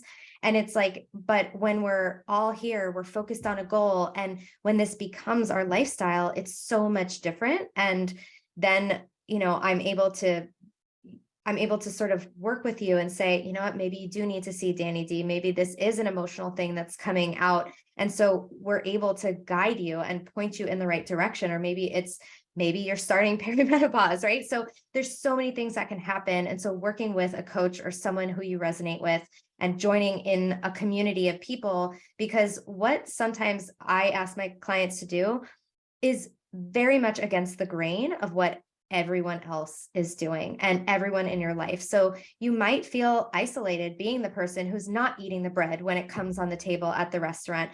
People might ask you, why aren't you doing that? You know, like it can feel weird when you have to say no or be like, oh, I'm sorry, I don't eat that, or I'm bringing my own dish or something like that. And when we make these new boundaries, a lot of times, like, our decisions will bring up other people's SHIT. And so they might project onto us. So we have these forces working sometimes against us. And when we feel like, oh, I'm not the only one doing this, this person also has this struggle, there's just something so validating about that. And it gives you this new sense of identity and this deeper sort of reinforcement of your why. And you're like, I don't need to look at other people like I'm not being crazy or whatever. It's really, really helpful to be part of a community. Okay. And I'll just say something very quick in response to it, or else if we take this much time on every question, we're going to be here for 3 more hours. So what I hear is I know I shouldn't be eating junk, but it keeps sneaking back into my life. So first of all, as soon as you say shouldn't to yourself, you're going to want it. Number one. So change that in your head. It also sounds like you're doing the all or nothing. Like, that's it. No more sugar. It's out. I know I shouldn't be eating this. I'm not going to buy junk food anymore. And then it's sneaking back into your life. And next thing you know, you're binging on a bunch of sugar. So if you can be somebody that can handle 80-20, then I would look into that instead of the all or nothing attitude. Rather, what the way I approach it is breakfast, lunch, dinner, like 80% of my food that goes in my mouth is my perfect diet for me to maintain my health. The 20% is left for the times like I'm going to go for dinner and I'm just not going to give a crap. I'm going to get what I want, whatever, it's like there's dessert. I'm going to eat dessert guilt-free. I never beat myself up for it. It's there because I have this nice 20%. And I know that majority of my life, I eat really well. And so I don't have this like, ooh, I shouldn't, but I'm going to, and ooh, it's the weekend. I better, that stuff just messes with you and it doesn't work. You just roll with it and be, 80% of the time I'm going to eat, I know I'm going to eat well and I'm going to eat healthy and it's going to taste great. And then the rest is for when I absolutely have to have Haagen-Dazs ice cream and there's no one's going to stop me from eating it. Okay. Okay. Which the next one, I love this question. Common advice I hear is listen to your body. How can I know if I can't trust what my body is telling me?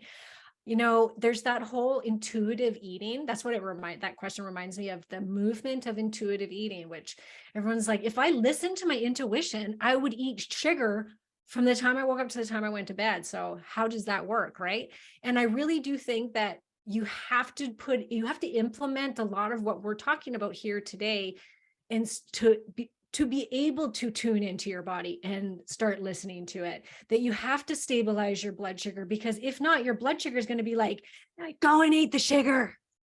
So if you listened, it wouldn't be telling you a good thing, right? Sorry, it takes. Yeah. I say exactly. This. Oh, sorry, Dan, go ahead.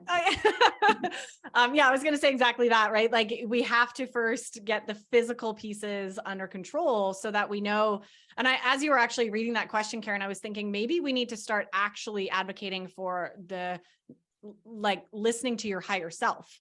So it's not necessarily listening to your dysregulated blood sugar and your physical pieces, especially if you're on the road and you're maybe not there yet, right? In terms of having that all regulated. So maybe it's like learning how to actually tune into your true intuition, right? Because our intuition isn't I need sugar, right? Like our intuition, in my definition, is our messaging system from our higher self. So like our higher self never wants us to do things that are going to totally destroy us, right? And ruin our health, right? For the most part. There is also the shadow side and the dark stuff too. But so if we can really tune in to those pieces, and I also just want to mention here too, this word around trust. This has actually been something that I've very personally been working on for years now, is this whole concept of trust. And the truth is, most of us have been letting ourselves down and being out of integrity with ourselves our whole lives. And we've gotten to this place where we are so distrusting of ourselves, of our inner voice, of our bodies, of our ability and our power to heal ourselves. Like, we just don't trust anything. And we've put all of our trust in experts, in people with white lab coats and the food industry and doctors and the governments. And like, all this trust dynamic that we have is really, really toxic. And a big piece of the inner work that I do with my clients is about rebuilding that sense of trust within yourself and a relationship with yourself, right? Really understanding, who truly am I and what is my truth? What are my desires? What am I here on the planet to do? And how can I start really listening to what my body's telling me, what my higher self is telling me? And over time, I have one of my best friends always pounds this into me, that trust is built through consistency over time. So you think about building trust in a relationship, right? It's the same with this relationship with yourself and your body. So getting your, obviously the physical components that both Dani and Karen are talking about under control is mandatory. You have to have those under control, or yes, you're always just going to be, well, my intuition says I want ice cream, right? Like, yeah, that must be true. So we have to, it's obviously a complicated topic, but it's really important and really powerful if we want to, like Linda's saying, be kind to yourself and really have this compassion and really deeply learn to love and trust yourself again.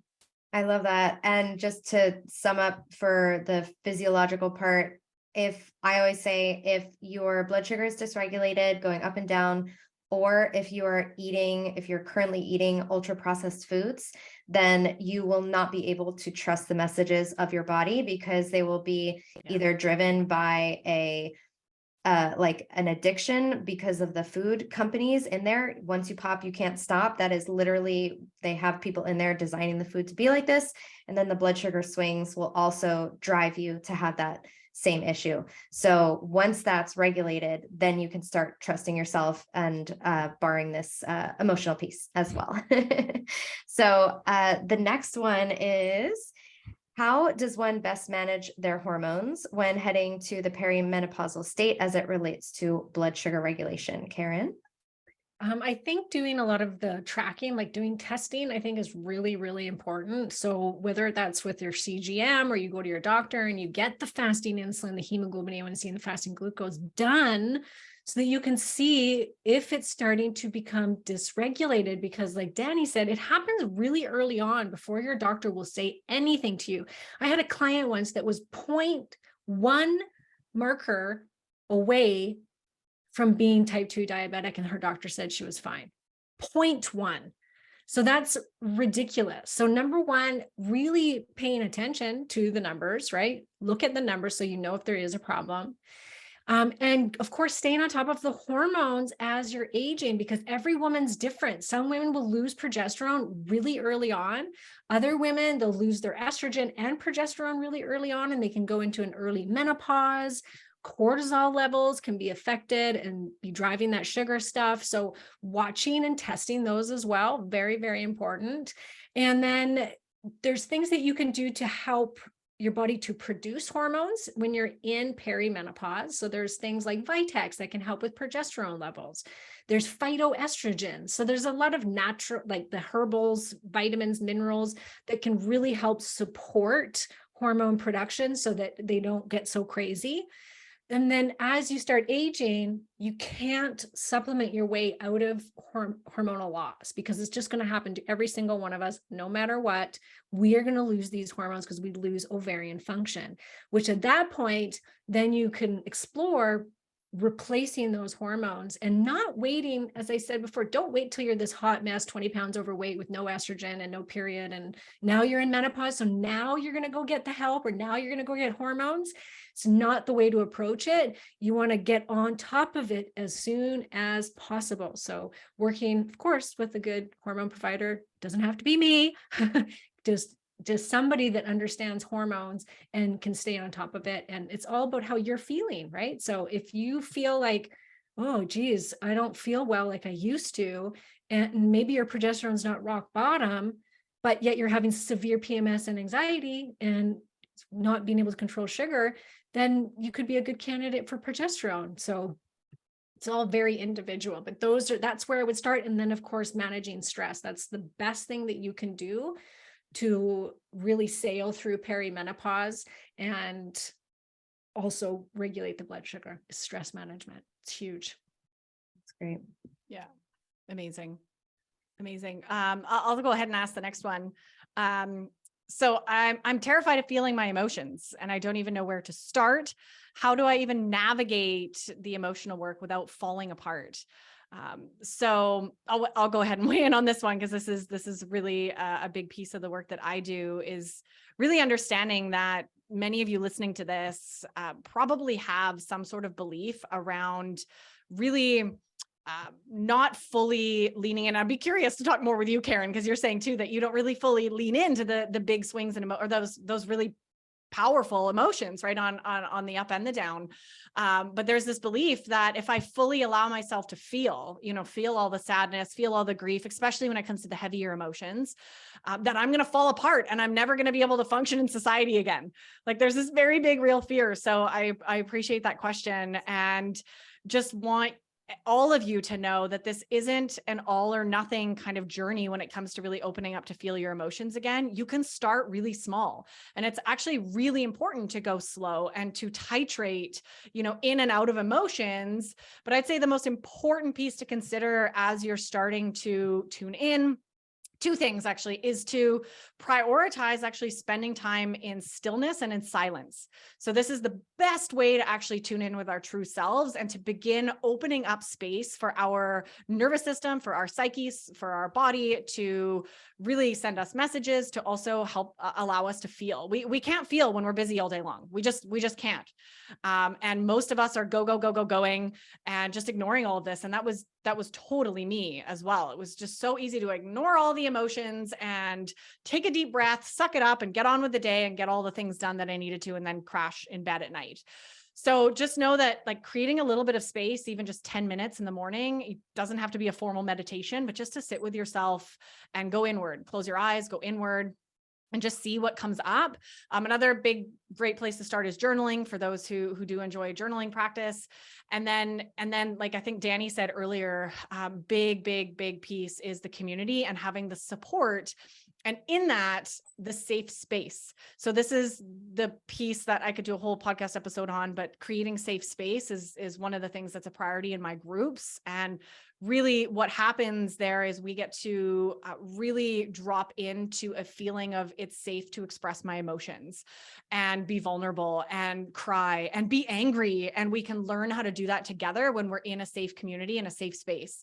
So that's really important, because I think a lot of women out there are so terrified to feel because we have a lifetime of showing our emotions and actually being hurt for it. Someone talking down to us because we're crying, or calling us weak because we're crying, or you're too sensitive, right? And all of this really toxic messaging that we have in our society around showing emotions. So really it's okay to be picky and with who you share your emotions with, especially in the beginning, as you're learning to become more comfortable with those in your body. So good. Great. So well said. Yep. Okay, Right. Dani H, is eating whole foods, dried or fresh, going to cause insulin resistance the same way that sugar or sweets or breads, etc. will? Also, what would the best options be when someone wants a little something sweet? We have a couple questions like that. So Yeah. So I think it says whole fruits, so dried or fresh. So talking about fruits, it's really important when we think about this. We didn't really talk too much about foods in general, but when we talk about carbohydrates as a whole, the best carbohydrates for you are going to be the ones that are whole and unprocessed. So basically how they grew out of the ground. So a potato is going to be better on your blood sugar than potato chips. Rice is better than rice cakes. Mango is better than dried mango. Apple is better than apple juice. And like compared gram for gram of carbs, if you have like 10 grams of carbs of apple versus the apple juice, the apple juice will spike you more. So anytime you are doing some sort of processing to a carbohydrate, it will spike your blood sugar more. So it is going to be worse for insulin resistance.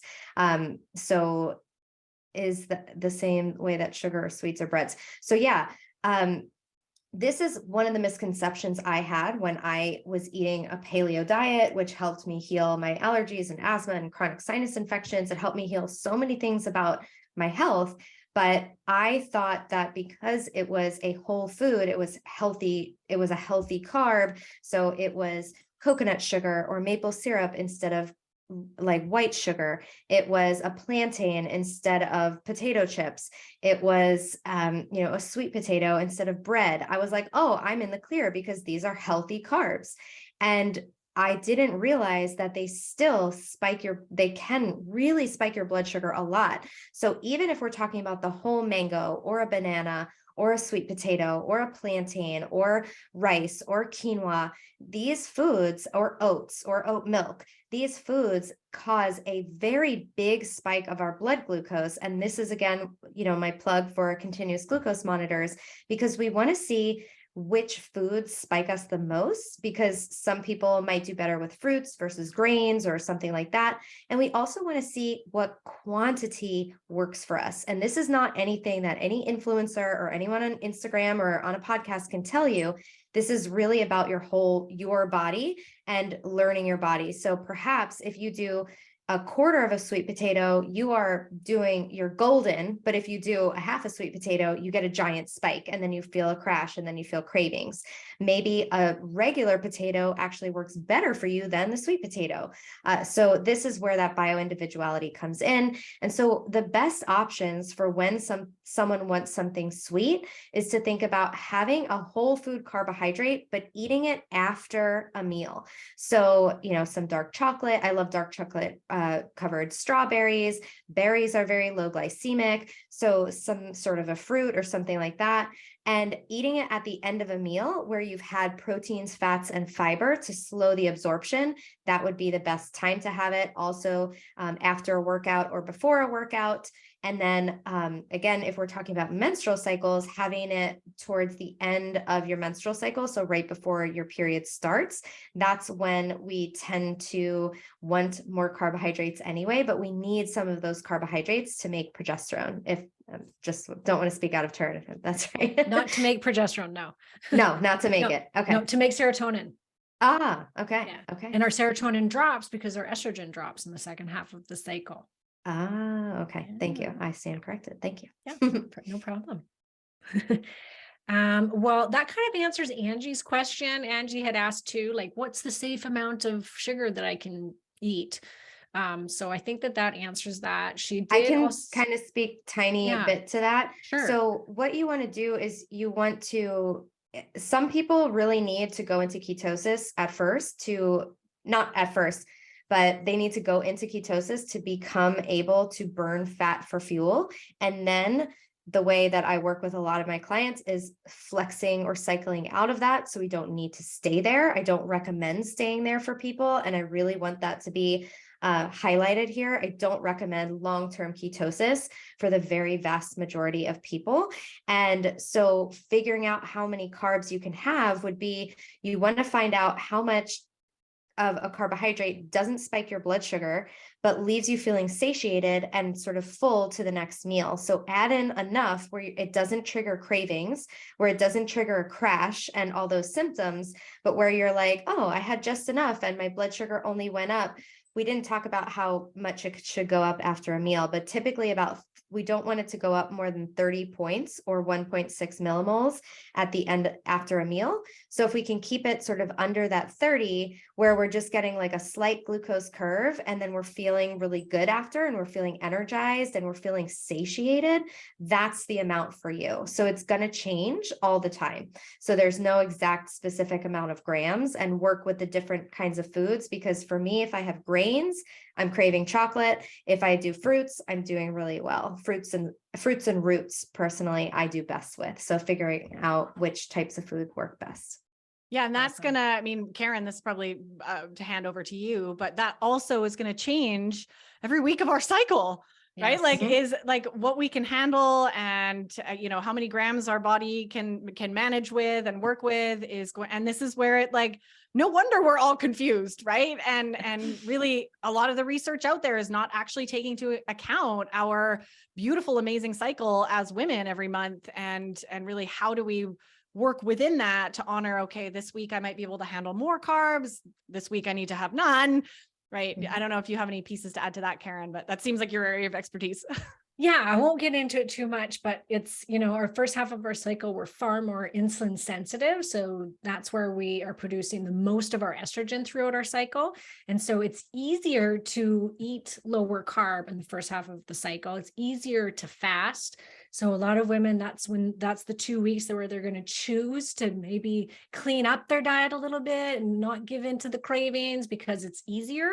And then the second half of the cycle, when progesterone comes in or not, depending on how old you are, then, it can, like I said before, then we got that indirect feelings of maybe some anxiety, not sleeping as well, that are driving those sugar cravings. And then also we're not producing as much estrogen, serotonin drops. How can we make serotonin? Through carbohydrates and tryptophan. So your body's going, I want some of that. And so, yeah, listening to that, I think is a good idea. And I've always said, like, I like to save my treats for the second half of my cycle, because in the first half, I don't crave them. I do really easy, like so easy. I can work out harder. Second half, it's not as easy. I start to really crave sugar, especially around that, like 10 days before my period. It's just like, ooh. So that's when I'm like, okay, this is it. This is the time. I'm going to go get that Haagen-Dazs. And then it peters off by the time my period gets here. So yeah, working with your cycle, I think, is really, really important. Mm-hmm. There's a question here that I want Dani D to answer, because it's she has recently jumped into psychedelics. Not psychedelics. Not recent. No, not recent. Yeah, not recent. No, but recently came out of the closet about your use of psychedelics. Yes. Or plant medicine. We'll call it plant medicine. But somebody said, how do I discover what's really at the root of my addiction to sugar? And I think we've talked a lot about all of that today. But that's one piece that we didn't mention that I think can really be helpful at discovering the root. Yeah, 100%. Oh my goodness. Okay. This is the huge another topic. So I'll preface this by really just letting everyone know to come listen to my podcast. I did, like Karen say, I just came out publicly about my own personal healing and use of psychedelics on my podcast in December. So there's actually 2 episodes there, one with my personal psychedelic therapist and one with my husband as well, where we share our very in-depth personal journeys.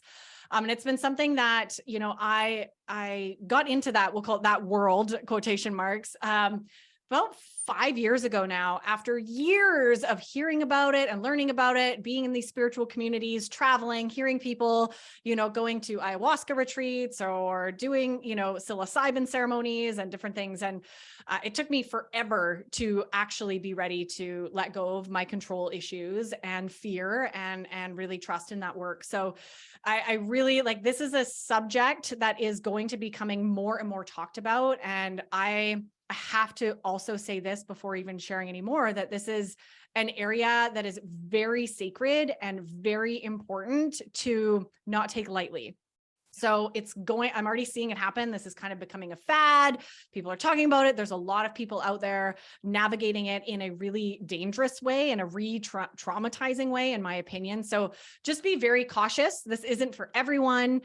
There's a lot of things to consider. Please reach out to me if you have any questions about safety and considerations with that, because it's something, very important in my life, and something that is coming into slowly into actually the work that I'm doing with my clients. So the small piece, without spending hours talking about this, is for anyone who hasn't heard about this, psychedelics. There's so many. There's empathenogens, so things like MDMA assisted therapy.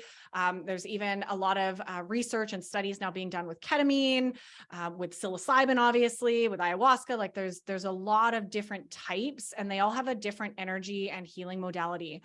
And we're now shifting into an era where we're understanding that these substances aren't drugs. This isn't a war on drugs. And it really comes down to our intention behind using them. So the healing capabilities here are absolutely profound. And I can speak very personally to a lot of that. Come listen to my podcast. But when we use these psychedelic substances or these healing substances to go in with the intention of healing, I want to go in and discover and heal traumas. I want to go in and learn about my self-sabotaging patterns and my addictions to sugar or food or alcohol.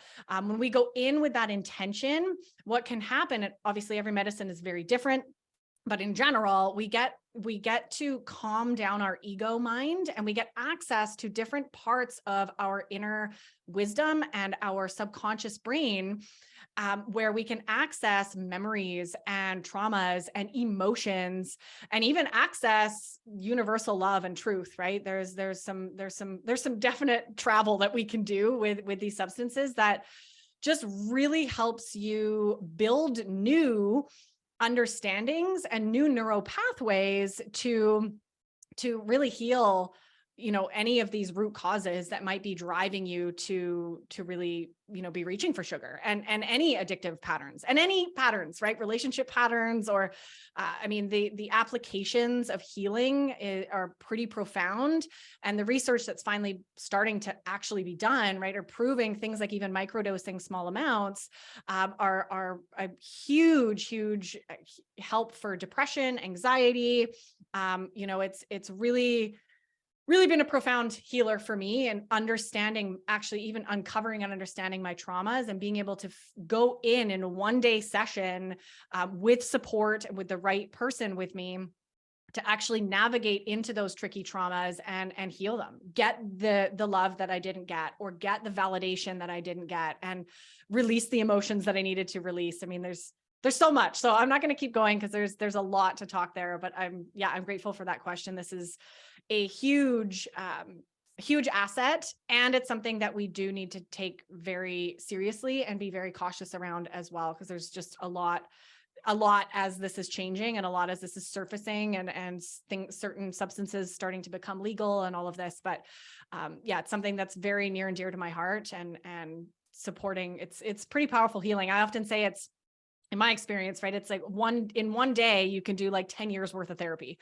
And not even, like, you get access to these parts of your brain that you would never in talk therapy, right? And the wisdom of your body, like we've been talking about. So it's pretty amazing. All right.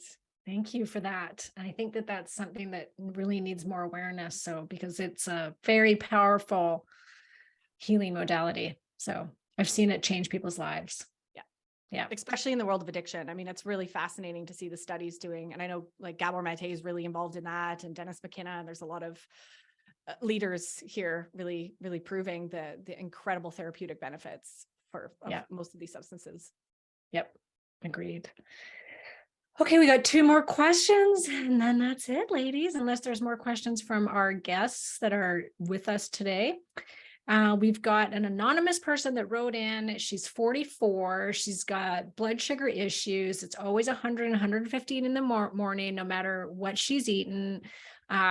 She used a CGM, and blood sugar would spike to 120 to 130 at night. She's done all the supplements. Let's see, it's a very long, so I'm trying to just cut through this a little bit. Thyroid labs, all normal, but many symptoms of hypothyroid, weight gain, fatigue, especially. Chicken or the egg here? Thyroid causing issues with blood sugar, or blood sugar causing issues with thyroid? Remember, it goes back and forth. Or something else completely. Nothing seems to move the needle on either, except thyroid speeding up if things move toward the hyper side of the range or just out. But not sure what made that happen in the first place. Losing hope and money trying to stop this and heal, since labs are in range. Western med doctors are useless. It's in my head, right? Haha. Holistic doctors have only helped me with parts of healing. No more mold or candida, but no one can solve the weight and exhaustion issues. I live a clean lifestyle, et cetera, et cetera. Okay, so she's doing so much right here. and still getting frustrated with her blood sugar. So when I read this, my first thought was you likely have not had a proper look at your thyroid numbers. So because they're in range doesn't always mean that those are ideal ranges. A lot of people can have actually very normal thyroid ranges, but yet be hypothyroid. It sounds like you may even have an autoimmune condition because you went hyperthyroid for a while, and then it sounds like you move back to hypo, and that's very common to go from Hashimoto's to Graves' disease, hypo to hyper, very common. So if you haven't already, thyroid peroxidase tested, as well as thyroid globulin tested, as well as reverse T3. So a thyroid can look great, free T3, free T4, awesome, TSH, awesome, but yet you have an elevated reverse T3, which is putting the brakes on your metabolism. The other thing I want you to do is take your basal body temperature and see where is your body temperature, because if you are consistently coming under 37 or 98.6, 98.2 to 98.6, consistently coming under that, then I would say you likely, not 100%, but you likely could have a thyroid problem or an adrenal problem. So getting those two checked out, very, very important. But yes, first and foremost, I wonder if there is actually a thyroid problem. I know you've been told there isn't, but it really, really sounds like there is, especially because you went from hyper to hypo. So That's so interesting. Yeah. Yeah. And it does sound like, I think she thinks there is a thyroid problem. She's like, Yes, just based on She's how like, she this answered the feels question. like it. Yeah. Yeah. And the exhaustion and all that. I would also just say, just put a little plug for looking at circadian rhythms, Yep. Getting in. A lot of people have done like tons of keto, tons of fasting, especially skipping breakfast. And this is driving up our cortisol and leptin levels. And this can also dysregulate hormones and usually leptin resistance, which I'm just starting to learn about. I don't know a ton about, but it goes hand in hand with insulin resistance, and it can keep people holding on to weight. And so eating, seeing the sunrise, eating breakfast within 30 to 60 minutes of waking, and that can really help to start to reset some of this circadian stuff, which is all driven by hormones. So, getting your feet on the earth and getting outside as much as possible. So some of those natural type strategies can probably only help. Yeah. And also she doesn't even talk about getting her hormones checked. So what's your cortisol doing? Maybe you could, polycystic ovarian syndrome, where's your testosterone? Maybe that's super high and driving the blood sugar problems, or the blood sugar problems driving the testosterone problems.